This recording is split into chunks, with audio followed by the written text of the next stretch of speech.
Chapter 31. Jacob heard that Laban's sons were saying, Jacob has taken everything our father owned and has gained all this wealth from what belonged to our father. And Jacob noticed that Laban's attitude toward him was not what it had been. Then the Lord said to Jacob, Go back to the land of your fathers and to your relatives, and I will be with you. So Jacob sent word to Rachel and Leah to come out to the fields where his flocks were. He said to them, I see that your father's attitude toward me is not what it was before, but the God of my father has been with me. You know that I've worked for your father with all my strength, yet your father has cheated me by changing my wages 10 times. However, God has not allowed him to harm me. If he said, the speckled ones will be your wages, then all the flocks gave birth to speckled young. And if he said, the streaked ones will be our wages, then all the flocks bore streaked young. So God has taken away your father's livestock and has given them to me. In breeding season, I once had a dream in which I looked up and saw that the male goats mating with the flock were streaked, speckled, or spotted. The angel of God said to me in the dream, Jacob. I answered, Here I am. And he said, Look up and see that all the male goats mating with the flock are streaked, speckled, or spotted. For I have seen all that Laban has been doing to you. I am the God of Bethel, where you anointed a pillar and where you made a vow to me. Now leave this land at once and go back to your native land. Then Rachel and Leah replied, Do we still have any share in the inheritance of our father's estate?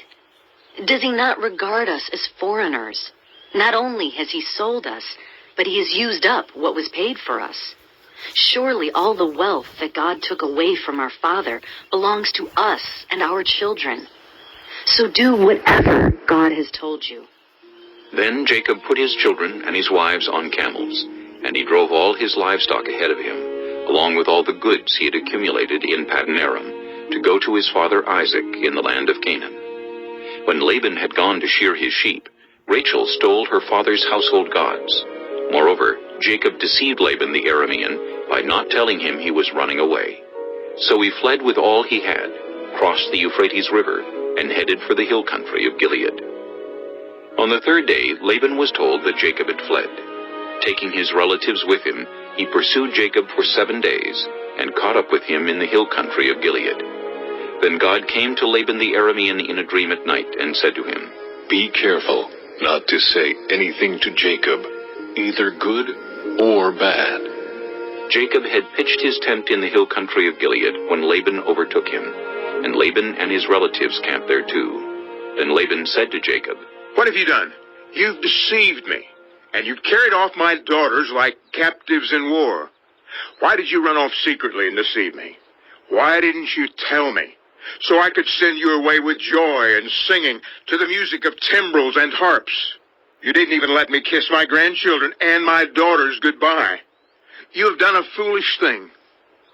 I have the power to harm you, but last night the God of your father said to me, Be careful not to say anything to Jacob, either good or bad. Now you have gone off because you long to return to your father's household. But why did you steal my gods? Jacob answered Laban, I was afraid because I thought you would take your daughters away from me by force. But if you find anyone who has your gods, that person shall not live in the presence of our relatives. See for yourself whether there is anything of yours here with me, and if so, take it. Now Jacob did not know that Rachel had stolen the gods. So Laban went into Jacob's tent, and into Leah's tent, and into the tent of the 2 female servants, but he found nothing. After he came out of Leah's tent, he entered Rachel's tent. Now Rachel had taken the household gods and put them inside her camel saddle, and was sitting on them. Laban searched through everything in the tent, but found nothing. Rachel said to her father, Don't be angry, my lord, that I cannot stand up in your presence. I'm having my period. So he searched, but could not find the household gods. Jacob was angry, and took Laban to task. What is my crime? He asked Laban. How have I wronged you that you hunt me down?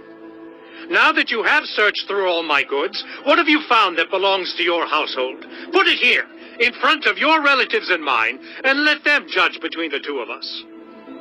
I have been with you for 20 years now. Your sheep and goats have not miscarried, nor have I eaten rams from your flocks. I did not bring you animals torn by wild beasts. I bore the loss myself. And you demanded payment from me for whatever was stolen by day or night. This was my situation. The heat consumed me in the daytime, and the cold at night, and sleep fled from my eyes. It was like this for the 20 years I was in your household. I worked for you 14 years for your 2 daughters, and 6 years for your flocks, and you changed my wages 10 times. If the God of my father, the God of Abraham, and the fear of Isaac had not been with me, you would surely have sent me away empty-handed. But God has seen my hardship and the toil of my hands, and last night he rebuked you. Laban answered Jacob, The women are my daughters, the children are my children, and the flocks are my flocks. All you see is mine. Yet what can I do today about these daughters of mine, or about the children they have borne? Come now, let's make a covenant, you and I, and let it serve as a witness between us. So Jacob took a stone and set it up as a pillar. He said to his relatives, Gather some stones. So they took stones and piled them in a heap, and they ate there by the heap. Laban called it Jegar-Sahadutha, and Jacob called it Gilead. Laban said, This heap is a witness between you and me today. That is why it was called Gilead. It was also called Mizpah, because he said, May the Lord keep watch between you and me when we are away from each other.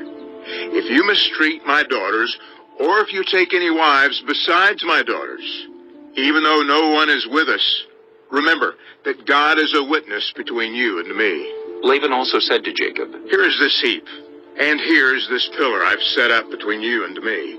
This heap is a witness, and this pillar is a witness, that I will not go past this heap to your side to harm you, and that you will not go past this heap and pillar to my side to harm me. May the God of Abraham and the God of Nahor, the God of their father, judge between us. So Jacob took an oath in the name of the fear of his father Isaac. He offered a sacrifice there in the hill country, and invited his relatives to a meal. After they had eaten, they spent the night there. Early the next morning, Laban kissed his grandchildren and his daughters and blessed them. Then he left and returned home. Chapter 32. Jacob also went on his way, and the angels of God met him. When Jacob saw them, he said, This is the camp of God. So he named that place Mahanaim. Jacob sent messengers ahead of him to his brother Esau in the land of Seir, the country of Edom. He instructed them, This is what you are to say to my lord Esau. Your servant Jacob says, I have been staying with Laban, and have remained there till now. I have cattle and donkeys, sheep and goats, male and female servants. Now I am sending this message to my lord, that I may find favor in your eyes. When the messengers returned to Jacob, they said, We went to your brother Esau, and now he is coming to meet you, and 400 men are with him.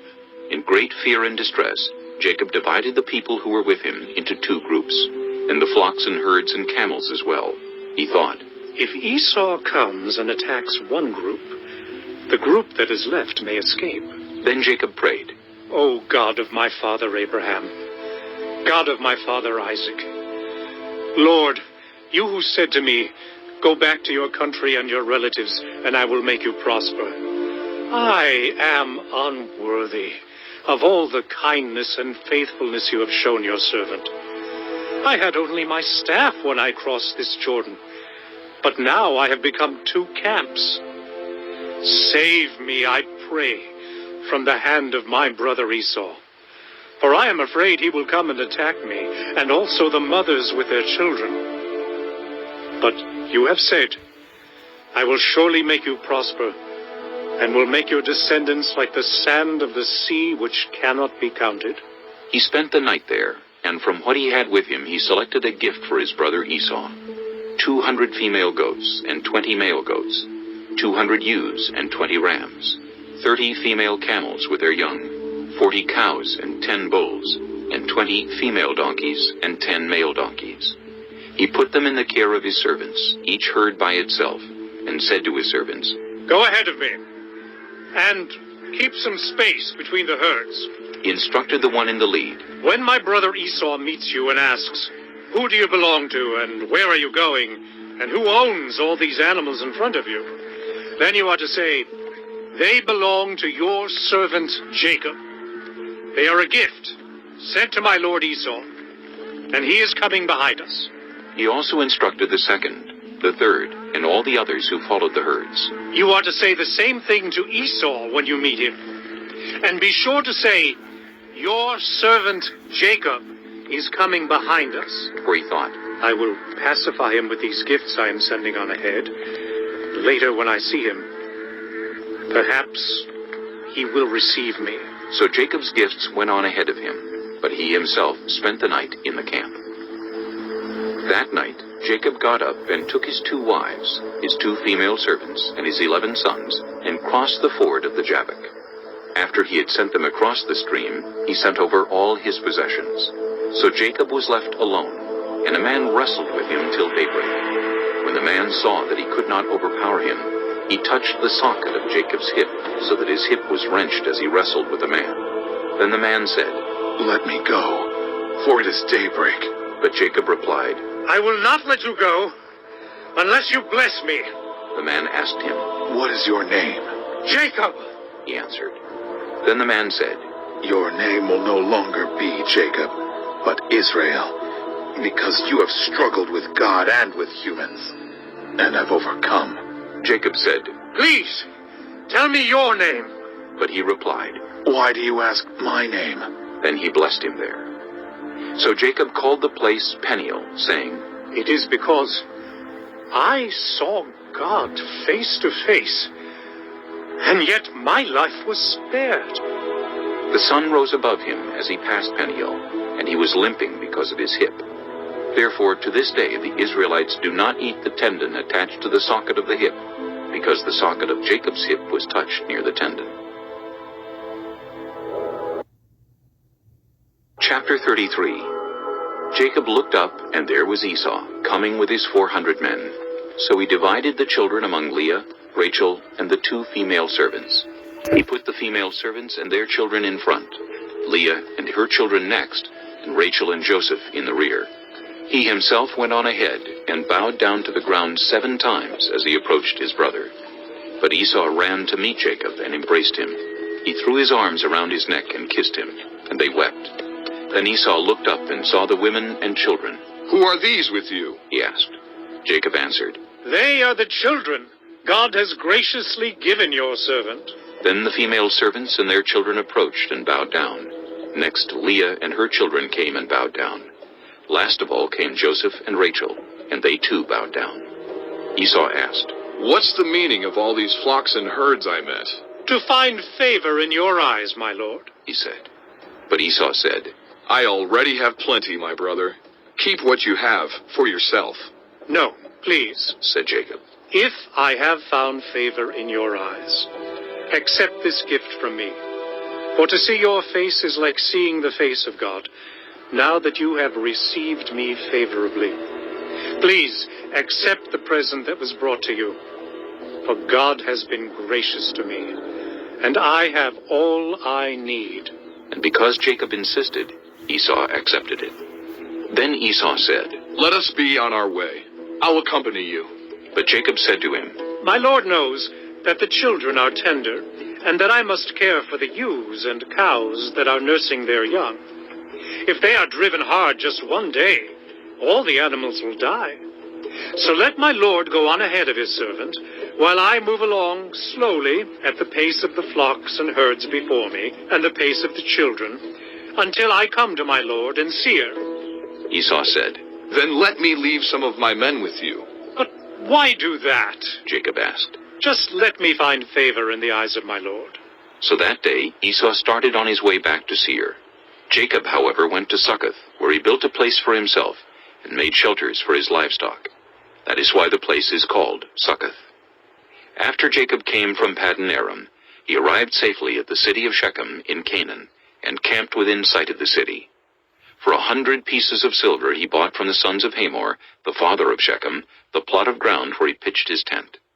There he set up an altar, and called it El Elohe Israel.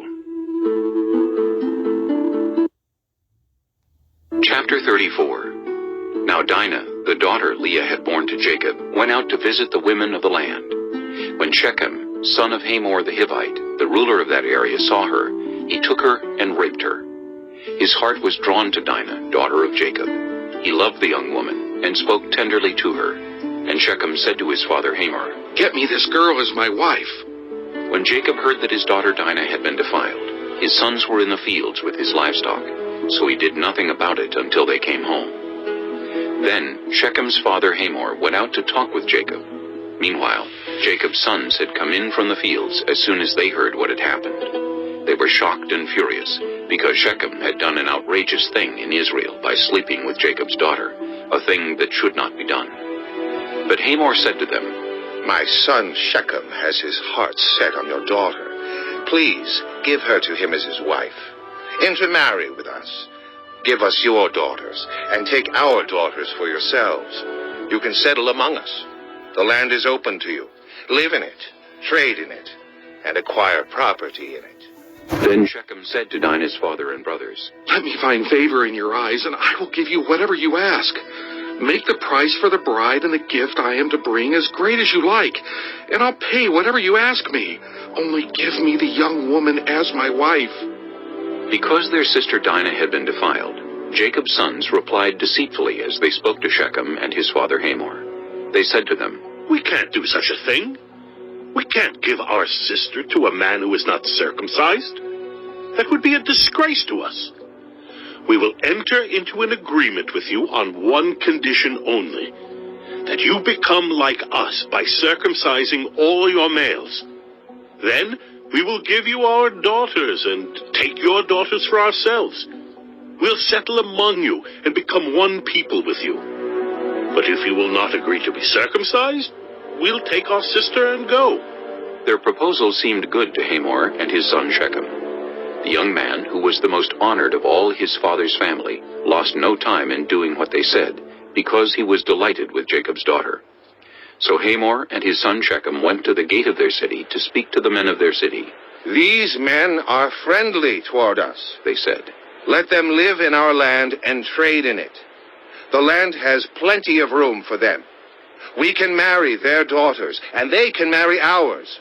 But the men will agree to live with us as one people only on the condition that our males be circumcised, as they themselves are. Won't their livestock, their property, and all their other animals become ours? So let us agree to their terms, and they will settle among us. All the men who went out of the city gate agreed with Hamor and his son Shechem, and every male in the city was circumcised. 3 days later, while all of them were still in pain, 2 of Jacob's sons, Simeon and Levi, Dinah's brothers, took their swords and attacked the unsuspecting city, killing every male. They put Hamor and his son Shechem to the sword, and took Dinah from Shechem's house and left. The sons of Jacob came upon the dead bodies and looted the city where their sister had been defiled. They seized their flocks and herds and donkeys and everything else of theirs in the city and out in the fields. They carried off all their wealth and all their women and children, taking as plunder everything in the houses. Then Jacob said to Simeon and Levi, You have brought trouble on me by making me obnoxious to the Canaanites and Perizzites, the people living in this land. We are few in number, and if they join forces against me and attack me, I and my household will be destroyed. But they replied, Should he have treated our sister like a prostitute? Chapter 35. Then God said to Jacob, Go up to Bethel, and settle there, and build an altar there to God, who appeared to you when you were fleeing from your brother Esau. So Jacob said to his household, and to all who were with him, Get rid of the foreign gods you have with you, and purify yourselves and change your clothes. Then come, Let us go up to Bethel, where I will build an altar to God, who answered me in the day of my distress, and who has been with me wherever I have gone." So they gave Jacob all the foreign gods they had, and the rings in their ears, and Jacob buried them under the oak at Shechem. Then they set out, and the terror of God fell on the towns all around them, so that no one pursued them. Jacob and all the people with him came to Luz, that is, Bethel, in the land of Canaan. There he built an altar, and he called the place El Bethel, because it was there that God revealed himself to him when he was fleeing from his brother.